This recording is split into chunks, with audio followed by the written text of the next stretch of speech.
Hi, welcome to my latest video. Today we're looking at another vintage or legacy lens. This time it's one manufactured by the famous Tamron company, Japanese manufacturer. This dates from the mid to late 1970s and it's a zoom lens with a focal range running from 85mm right up to 210. So it's a mid-range telephoto zoom lens.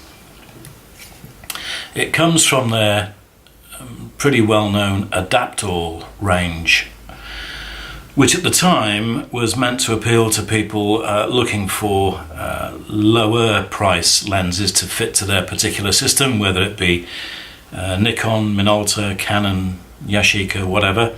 You would buy the lens with its own bayonet fit at the back, onto which you would have to fit the correct lens adapter, and it was known as the Aperture system. So in this particular case, this particular Aperture mount is Pentax K bayonet, and it simply fits onto the back of the lens.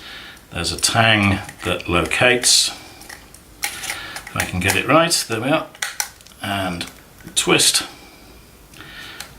and it locks it in place. So that will now quite happily fit onto any camera that uses the Pentax K bayonet mount. The build quality is excellent, although this particular lens, which I picked up off the internet, princely sum of £25 including shipping, is not as it was manufactured and not how it came out of the factory. Yes, it's a silver example. They were available in both silver and black, so this one we have is a silver one.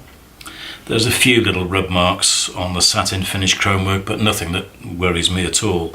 The important bit, which is the optics, are absolutely fine. What's been changed is the material covering both the focusing ring here and the zoom ring further back.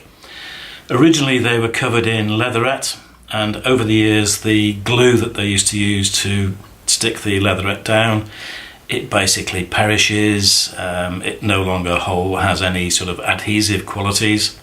So whoever owned this one previously peeled the remains of that off and replaced it with, I'm not sure if you'll see it on the video, but it's basically a carbon fibre weave effect material.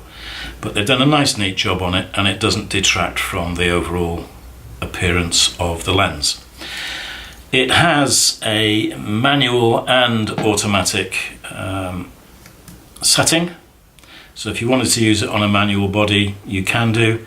Obviously myself, I'm using it on my Sony Alpha, so I would not have the A showing for automatic. I would leave it set so that the M for manual appears all the time.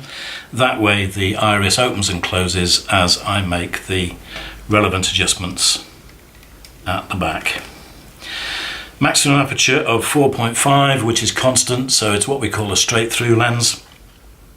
4.5, and it's click stopped at half stop intervals, and it goes down to f22, and then it has a setting at the end marked EE. That's for cameras which in their day had automatic. I received it with both the lens mount and correct back cap, original Tamron covers in both cases. I'll just peel off the front cap. There we go, 55mm filter thread at the front.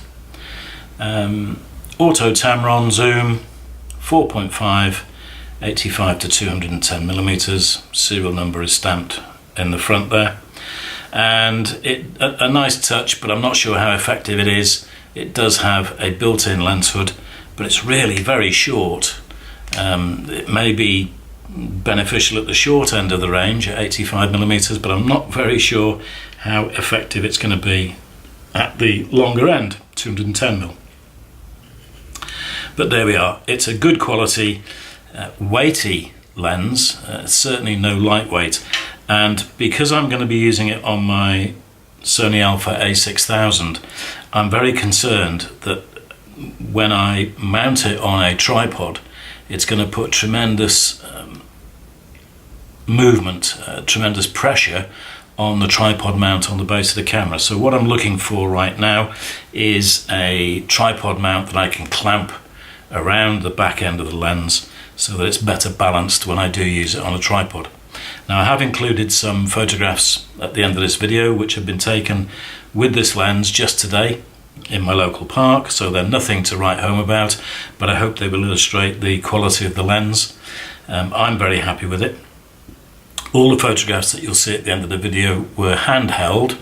Admittedly, they were sort of supported on my knees and pretty much at ground level, if you like, or when I was seated on a park bench. So do bear that in mind.